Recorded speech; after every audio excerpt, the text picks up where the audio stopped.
Halo teman-teman, balik lagi dengan aku Muhammad Noval Irfan di segmen Bisikan Malam. Kali ini kita akan kembali membahas nih hantu-hantu atau makhluk-makhluk yang terkenal di berbagai provinsi yang ada di Indonesia. Kali ini kita akan membahas salah satu daerah khusus. Sebetulnya nggak khusus sih, karena berbagai tempat ini ada beberapa versi berbeda. Namanya adalah Suanggi.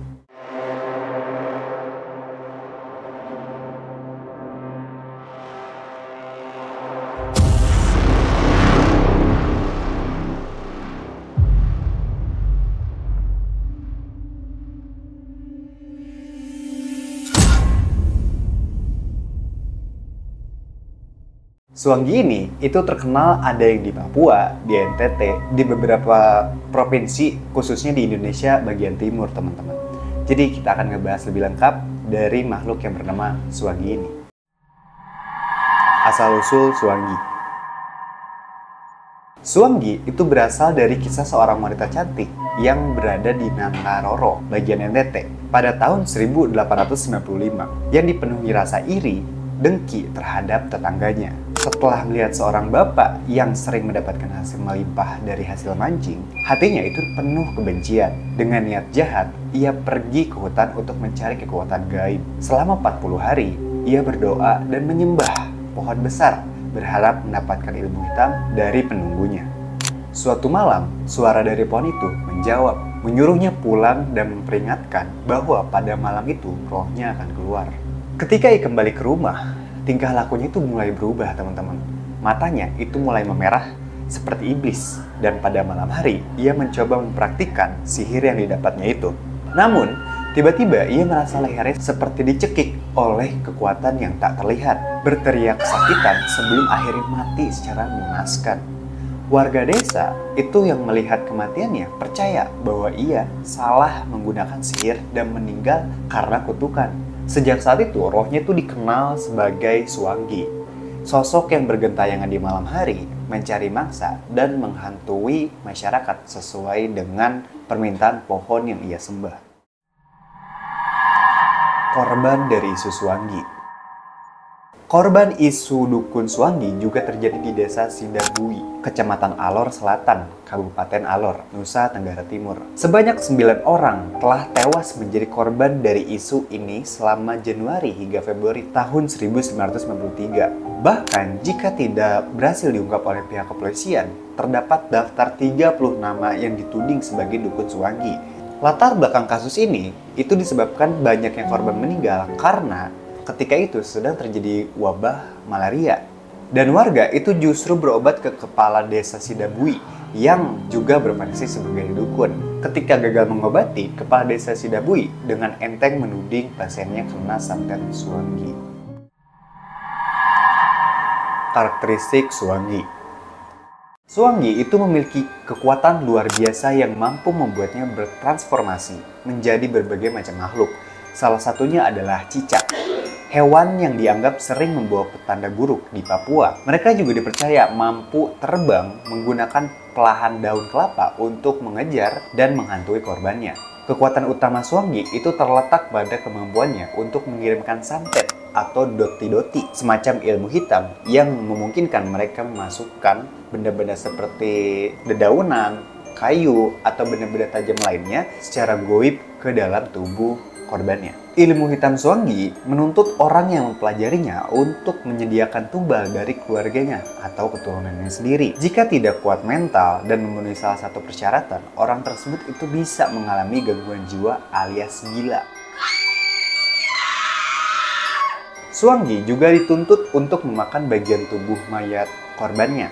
Biasanya isi dari perut korbannya, dan itu untuk menambah ilmu mereka. Perubahan manusia menjadi makhluk berwujud Suanggi itu melalui proses yang panjang. Bahkan Suanggi disebut harus memakan daun khusus yang hingga kini masih misterius namanya.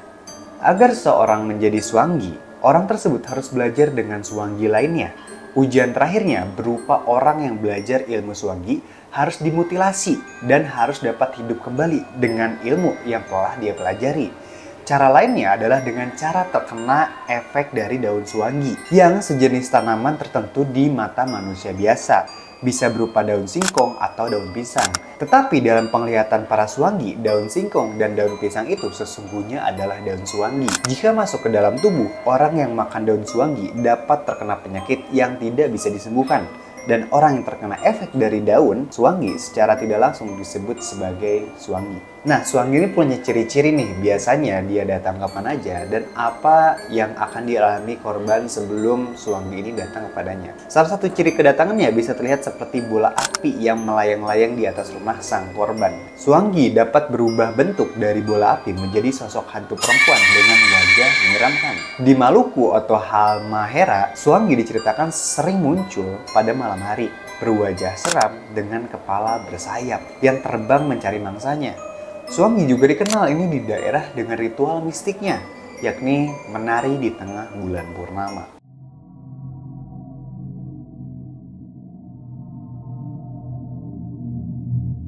Dalam melakukan aksi pembunuhan, Suwangi menggunakan mantra yang merubah dirinya menjadi bayangan ke rumah korban. Setelah itu, dalam beberapa hari, kondisi korban akan sakit secara tidak wajar dan tidak mampu dideteksi oleh ilmu medis. Secara kasat mata, ciri-ciri Suwangi tidak bisa dilihat. Suwangi hanya bisa dilihat oleh orang yang berilmu tinggi. Dalam penglihatannya tersebut, Suwangi seperti memiliki mata terang yang menyala, bergigi tajam, terkadang berbentuk hewan, dan memiliki aroma binatang khusus. Mitos lain juga mengatakan bahwa Suwangi itu hanya bisa memakan daging orang-orang Papua karena rasanya lebih nikmat dari orang-orang suku lain. Dan sekarang kita akan bahas cara eksekusi Suwangi terhadap korbannya. Biasanya, Suwangi ini mengincar korban secara berkelompok. Ada dua cara yang dilakukan Suwangi untuk mengambil nyawa korbannya. Yang pertama adalah secara tidak langsung, yaitu dengan melakukan doti-doti atau semacam santet yang dikirimkan kepada korban. Sebelum mengirimkan santet, itu Suwangi akan membaca arah angin terlebih dahulu agar doti-doti sampai ke korban yang tepat. Setelah itu, Suwangi akan memasukkan benda santet seperti dedaunan atau kayu ke tubuh korban secara gaib. Tubuh korban yang terkena santet ini akan dipenuhi benda-benda asing tersebut hingga rusak dan meninggal. Cara kedua adalah menghilangkan nyawa korban secara langsung agar aksinya itu berhasil dan tidak diketahui orang lain. Suwangi akan mengintai korbannya terlebih dahulu. Ketika situasi dirasa aman, Suwangi melempar korban dengan batu kecil atau tanah yang diberi mantra. Ketika mantra itu sampai ke korban, korban langsung tidak sadarkan diri. Lalu Suwangi akan menyiksa korbannya dengan cara memukul, menendang, hingga membantingnya berkali-kali. Aksi itu dilancarkan Suwangi setelah melucuti pakaian korban. Dengan begitu, tidak akan ada bukti kekerasan yang ditemukan di baju korban. Kengeriannya ini masih berlanjut. Setelah membunuhnya, itu Suwangi lantas menjilat luka-luka yang ada di tubuh korban tersebut. Berkat ilmu hitam yang dimilikinya, luka-luka itu tertutup sendiri sehingga tidak ada memar apapun yang terlihat dari bagian tubuh korbannya. Mengutip komik horor Nusantara, Setan Lokal tulisan Bayo Dongsang, Suwangi biasanya membangkitkan kembali korban yang dibunuh guna menutupi kejahatannya. Korban lalu akan mati sekali lagi di depan orang lain dengan cara yang wajar, misalnya kecelakaan, terjatuh, dan lain-lainnya. Setelah misinya berhasil, Suwangi akan menari dan menyanyi di depan rumah pengguna jasanya. Ia juga akan memberikan potongan rambut korban ke penyuruhnya sebelum mayatnya dikuburkan. Dan ternyata Suwangi pun juga memiliki penangkal nih, agar kita-kita terhindar dari misis-misis dari sosok ini. Meski Suwangi memiliki kekuatan gaib yang sangat menakutkan, ada beberapa cara yang diyakini itu bisa digunakan untuk menangkal kehadiran mereka. Salah satunya adalah dengan memasang benda-benda suci atau bertuah di sekitar rumah, seperti daun sirih, garam, atau benda-benda yang diberkati oleh dukun atau tokoh spiritual yang berada di wilayah kalian. Selain itu, masyarakat juga sering menggunakan doa-doa atau mantra-mantra untuk melindungi diri dari serangan Suwangi, menghindari tempat-tempat angker, dan tidak berperilaku sembarangan di tempat-tempat yang tertentu juga dianggap sebagai cara untuk menjauhkan diri dari bahaya Suwangi. Cerita menyeramkan dari Suwangi. Oke teman-teman, kita akan masuk ke segmen cerita. Nah, untuk cerita kali ini, saya dapatkan dari teman saya yang punya temannya lagi di daerah, kalau yang di sini sih di Papua ya, infonya tuh demikian. Dan lagi namanya akan kita samarkan. Anggaplah teman kita ini bernama Mira dan memiliki suami yang bernama Raka. Keduanya ini tuh memiliki pengalaman mistis, terutama untuk Mira ya. Karena di endingnya tuh akan ada terjadi plot twist yang dimana Mira akhirnya bisa menceritakan ke teman saya ini gitu, yang akhirnya diceritakan kembali untuk diceritakan kepada kalian. Kita masuk ke ceritanya.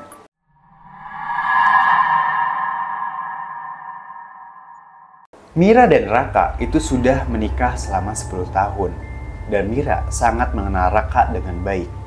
Raka adalah sosok yang baik, bekerja keras, dan suka menolong orang lain. Namun Raka itu pernah mengalami kejadian buruk yang cukup fatal dengan seseorang. Awalnya, Raka bercerita pada Mira bahwa dia mendapatkan proyek besar di Papua yang mengharuskan mereka tinggal di sana untuk sementara waktu. Mira itu sempat khawatir awalnya karena daerah Papua itu memiliki banyak hal yang belum mereka ketahui, seperti budaya, kepercayaan, dan kebiasaan orang-orang di sana. Tapi Raka meyakinkan Mira bahwa mereka hanya akan tinggal di sana itu sementara sampai proyeknya selesai. Singkat cerita, Mira akhirnya memutuskan untuk ikut Raka itu tinggal di Papua.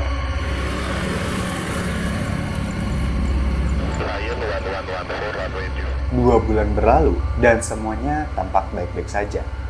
Mira selalu mengingatkan nih ke Raka bahwa di tempat baru ini mereka itu harus berhati-hati karena banyak hal yang belum mereka ketahui tentang lingkungan sekitar di sana, termasuk budaya dan adat istiadat di tempat itu. Mira itu takut bisa salah paham apa yang dianggap sopan oleh Mira dan Raka itu malah sebaliknya di daerah sana.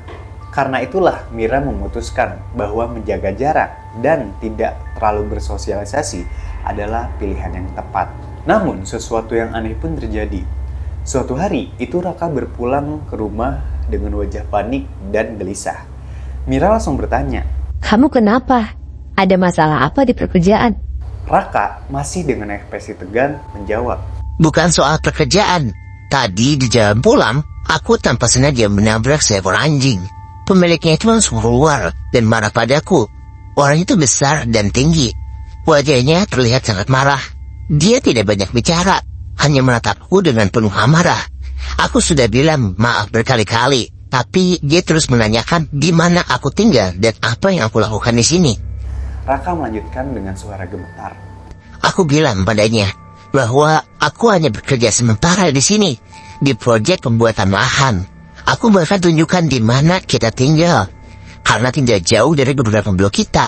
Tapi setelah itu, dia semakin marah, Mira. Aku benar-benar kebingungan. Dia selalu bergumam seperti membacakan sesuatu.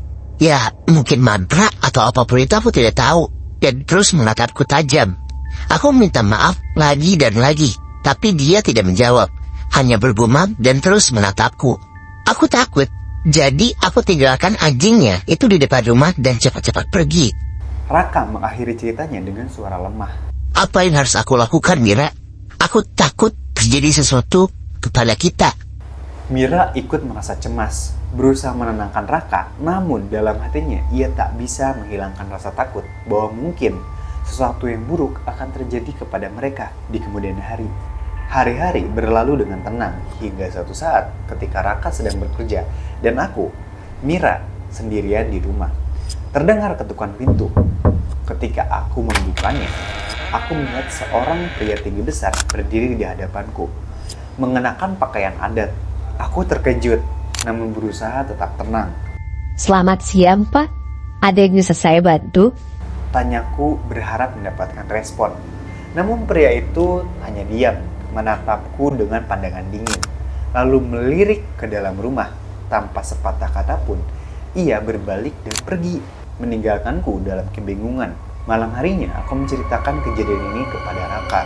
Ternyata benar saja, pria itu adalah orang yang sama ditemuinya beberapa hari yang lalu, ketika Raka tanpa sengaja menabrak seekor anjing. Kami berdua sepakat untuk tetap waspada, meski tidak tahu apa yang akan terjadi. Beberapa hari kemudian, ketika Raka sedang berlibur kerja, kami mendengar ketukan lagi di pintu. Raka dan aku segera bangkit dari tempat duduk dan membukanya. Di depan kami berdiri seorang nenek-nenek dengan wajah yang tampak agak menyeramkan. dan memegang sesuatu di tangannya. Halo Nek, ada yang bisa kami bantu? Tanya Raka dengan sopan. Nenek itu menjawab dengan suara pelan. Nak, maafkan cucu nenek ya, yang rumahnya di sana. Ia menunjuk ke arah lokasi tempat Raka menabrak anjing. Dan kami langsung tahu bahwa ini pasti nenek dari pria tinggi yang pernah kami temui. Nenek itu melanjutkan. Ini permintaan maaf dari nenek. Ia menyodorkan sebuah makanan tradisional dari daerah itu. Meskipun kami merasa waspada, kami menerima niat baiknya. Namun yang membuat kami merinding adalah nenek itu hanya diam, menatap Raka dengan tatapan seakan-akan menunggu sesuatu. Aku pun menepuk pundak Raka dan berbisik. Mungkin nenek ini ingin kau makan itu di depannya, Raka. Tanpa berpikir panjang, Raka mengambil makanan tersebut dan mulai memakannya di hadapan nenek itu. Dan benar saja, setelah melihat Raka memakan makanan itu, nenek tersebut pergi tanpa berkata apa-apa lagi. Setelah nenek itu pergi, aku langsung memarahi Raka. Aku tadi cuma berbisik, bukan menyuruhmu makan itu, Raka. Raka dengan wajah polos menjawab. Tapi enak kok makanannya. Aku yang masih kesal menjawab dengan nada tajam. Bagaimana kalau makanan itu berbahaya bagi kita, Raka? Kau tak tahu apa yang ada di dalamnya. Namun Raka dengan santai menanggapi. Mira, kita tuh harus berbaur dengan orang-orang di sini. Mungkin itulah yang akan menyelamatkan kita, Mira.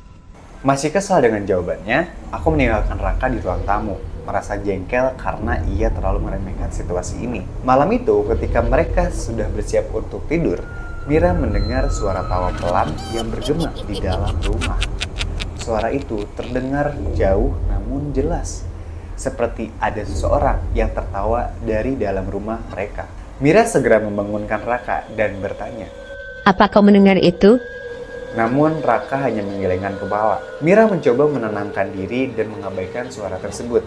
Ia mempersiapkan diri untuk tidur, meyakinkan dirinya bahwa hanya halusinasi aja. Tak lama setelah Mira terlelap, ia kembali terbangun karena merasa ada gerakan di atas kasur. Saat membuka matanya, ia tersentak kaget. Di hadapannya, Raka sedang kejang-kejang di atas tempat tidur. Tubuhnya bergerak dengan cara yang tidak wajar. Mira panik, berusaha membangunkan suaminya. Raka bangun. Namun, setelah beberapa saat, Raka tiba-tiba tenang dan kembali tidur seolah tidak terjadi sesuatu.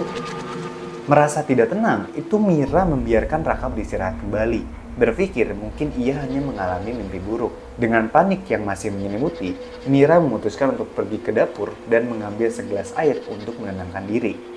Saat ia berada di dapur, terdengar suara bisikan yang mengerikan dari dalam ruangan. Bisikan itu terdengar jelas dan menyeramkan. Kau salah datang kemari. Mira merasa darahnya berdesir. Ketakutan ini membuatnya langsung beralih kembali ke kamar, berniat membangunkan Raka. Namun sebelum sampai ke pintu kamar, Mira mendengar suara jeritan Raka yang begitu memilukan. Suara itu seperti teriakan seseorang yang sedang disiksa, disertakan bunyi tubuh yang dibanting-banting ke lantai. Dengan ngeri, Mira berlari cepat ke arah kamar. Begitu ia sampai di depan pintu, tubuhnya langsung membeku oleh pandangan yang begitu mengerikan di depannya. Di tempat tidur, sosok nenek-nenek yang pernah ia temui sebelumnya sedang berbungkuk di atas tubuh Raka. Mata nenek itu merah menyala, rambutnya kusut dan tidak beraturan. Lebih mengerikan lagi, nenek itu sedang memakan organ-organ tubuh Raka dengan penuh nafsu sambil tertawa lirih. Darah berceceran di mana-mana dan Raka hanya terkapar dan tak berdaya. Tubuhnya gemetar dengan suara lemah yang keluar dari mulutnya. Tolong. Mira yang begitu panik dan ketakutan merasa dunia berputar. Tubuhnya lemas dan sebelum sempat melakukan apa-apa, pandangannya menggelap. Ia jatuh tak sadarkan diri di depan pintu kamar, tanpa tahu nasib apa yang menantinya setelah itu. Keesokan paginya, Mira terbangun di atas kasur. Semua tampak baik-baik saja. Dalam hatinya, ia berpikir nih, apakah semalam aku hanya bermimpi? Namun, ketika ia melihat ke samping, ia terkejut karena Raka tidak ada di sana. Dengan panik, Mira memanggil-manggil nama suaminya sambil berlari keluar kamar. Namun, rasa cemasnya mereda ketika ia melihat Raka berdiri di depan kaca rumah, menatap keluar dengan tubuh yang kaku. Mira mendekatinya, tetapi ada sesuatu yang aneh. Wajah Raka tampak pucat, seperti sedang sakit. Dengan khawatir, Mira berkata, Kamu kelihatannya sedang tidak enak badan. Jangan kerja minggu ya hari ini. Raka hanya terdiam. Ia tidak menjawab atau menunjukkan ekspresi apapun, hanya berdiri diam. Mira yang merasa kasihan menuntunnya ke kursi agar bisa duduk dan beristirahat. Namun saat ia kembali dengan obat di tangannya, ia terkejut melihat Raka mulai bergerak tanpa arah, mondar-mandir dengan langkah yang tidak menentu. Apa yang terjadi denganmu? Pikir Mira. Apa yang dilihatnya membuat Raka tampak seperti orang yang kehilangan akal. Dengan hati-hati, Mira menuntun suaminya itu kembali ke tempat tidur agar bisa melanjutkan istirahatnya. Setelah Raka terbaring, Mira memutuskan untuk pergi ke pasar membeli kebutuhan untuk memasak. Di pasar, beberapa pedagang yang melihat wajahnya segera tahu kalau Mira ini itu bukan berasal dari wilayah mereka. Akhirnya, salah satu pedagang mendekatinya dan bertanya, Kamu dari mana? Apa yang membawamu kemari? Mira tersenyum tipis dan menjawab, Saya orang Jawa, Pak. Suami saya sedang mengerjakan proyek lahan di dekat sini. Pedagang itu tampak terkejut, lalu bertanya dengan cemas. Lahan yang itu? Sambil menunjuk ke arah lokasi proyek, Mira mengangguk. Iya, Pak. Proyeknya sudah tinggal 1 bulan lagi akan selesai. Mendengar itu, pedagang langsung memperingatkan dengan nada tegas. Pulang sekarang, nak. Bawa suamimu pergi jauh dari sini. Tanah itu terkenal berbahaya. Sudah banyak korban yang jatuh di sana. Proyek itu tak pernah selesai karena banyak pekerja yang meninggal secara serius. Mira merasa panik mendengar peringatan itu. Ia langsung bergegas pulang ke rumah dengan perasaan yang tidak tenang. Setibanya di rumah, Mira mendapatkan Raka tidak ada di tempat tidur. Ia memanggil-manggil nama Raka, tetapi tidak ada jawaban. Dengan panik, ia mencari di seluruh penjuru rumah. Ketika ia sampai di depan kamar mandi, Mira melihat sesuatu yang mengerikan. Ada bercak darah yang merembes dari bawah pintu kamar mandi. Dengan tangan gemetar, ia membuka pintu dan terkejut melihat Raka terkapar di lantai. Kepalanya berdarah dengan darah yang berceceran di dinding kamar mandi. Mira berteriak histeris dan segera berlari ke pasar untuk meminta bantuan. Pedagang yang tadi berbicara dengannya segera menelpon polisi. Tak lama kemudian, polisi dan tim medis tiba di rumahnya. Setelah melakukan pemeriksaan, polisi menyimpulkan bahwa Raka mengalami kecelakaan tunggal. Ia diduga terpeleset dan terbentur keras di dinding kamar mandi, menyebabkan pendarahan hebat yang merenggut nyawanya. Namun Mira tidak bisa menerima kenyataan itu. Ia berteriak dengan pilu, merasa hancur oleh apa yang dilihatnya. Di tengah kegelisahan itu, pedagang tadi mendekatinya dan berbisik pelan. Kau harus tahu, nak. Ini bukan kecelakaan. Ini ulah Suwangi. Dengan terkejut, Mira menanggapinya dengan kesedihan. Tak lama dari sana, Mira memutuskan kembali nih ke Pulau Jawa. Namun, ketika dia sedang bebenah di dalam rumahnya, ketika ingin berangkat dari lokasi tersebut, ia mendengar ada seseorang yang sedang bernyanyi. Ketika ia lirik sebelum meninggalkan rumahnya, dari kejauhan, ada yang sedang menari-nari dan bernyanyi. Itulah cerita Suwangi dari Mira.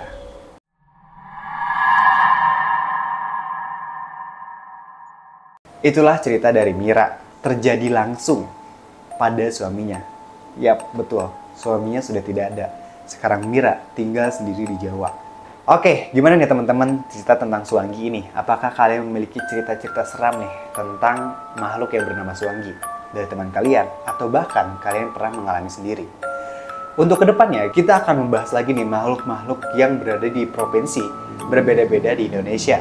Jika kalian memiliki makhluk yang dipercaya di daerah kalian bisa tuliskan di kolom komentar ya untuk diceritakan di segmen selanjutnya. Itu saja dari saya, jangan lupa like, komen, dan subscribe. Sampai berjumpa di video lainnya. Dadah.